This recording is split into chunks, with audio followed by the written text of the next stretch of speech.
एक घना और खूबसूरत जंगल था जहां हर तरफ हरियाली, फूलों की खुशबू और परिंदों की चहचहाहट सुनाई देती थी। इसी जंगल में 3 दोस्त रहते थे, चालाक खरगोश, शरारती बंदर और इंसान का एक छोटा लड़का अली, जो अक्सर अपने नाना के साथ जंगल की सैर को आता था।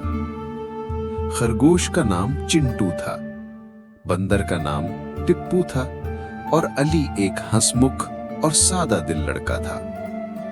तीनों अक्सर मिलकर खेलते, दौड़ लगाते, दरख्तों पर झूलते और कह लगाते।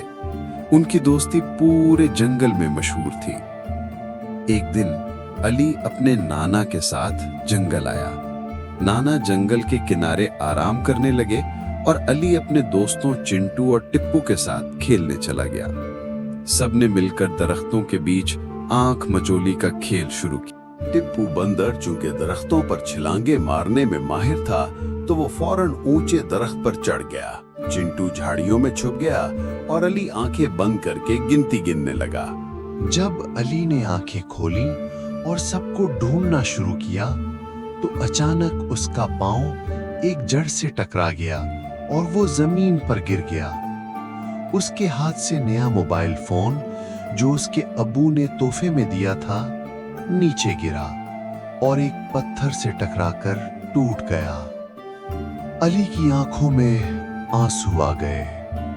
वो बहुत गमगीन हुआ। उसे अफसोस भी था और गुस्सा भी। टिप्पू बंदर, जो करीब ही था, उसने सब कुछ देख लिया, लेकिन उसने मजाक करते हुए जोर से कहकहा लगाया।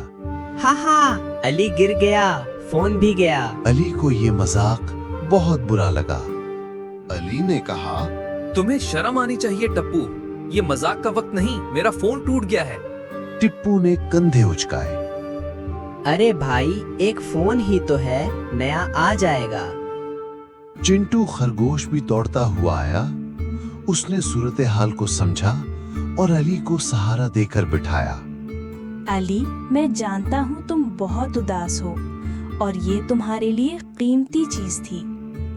अली ने कहा, टप्पू मेरा दोस्त नहीं रहा, उसने मेरा दिल दुखाया, मैं कभी उसे माफ नहीं करूंगा। टिप्पू को भी अब अफसोस होने लगा, लेकिन शरारत उसकी फितरत थी।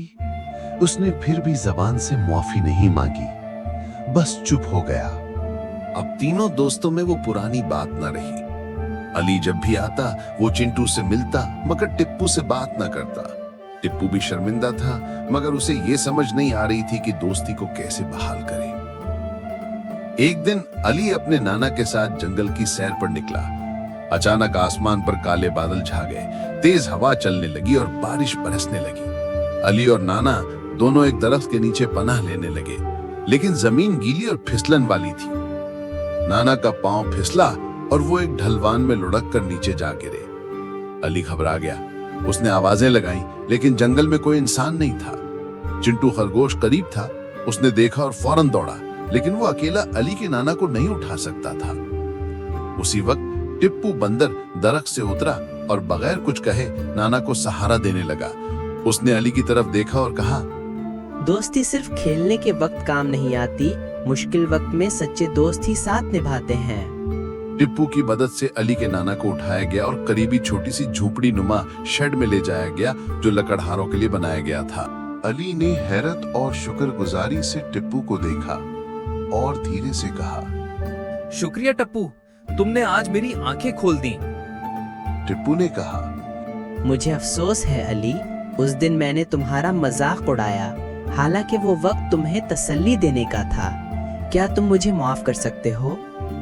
अली ने एक लम्हा सोचा, फिर टिप्पू को गले लगाकर कहा, माफ करना ही सबसे बड़ी ताकत है, और तुमने आज साबित कर दिया कि तुम सच्चे दोस्त हो। नाना, जो अब होश में आ चुके थे, मुस्कुराकर बोले, बच्चों, याद रखो, इंसान से गलती हो सकती है, लेकिन दिल बड़ा वही होता है जो माफ कर दे। माफी न सिर्फ दूसरे को सुकून देती है, बल्कि अपने दिल को भी हल्का करती है।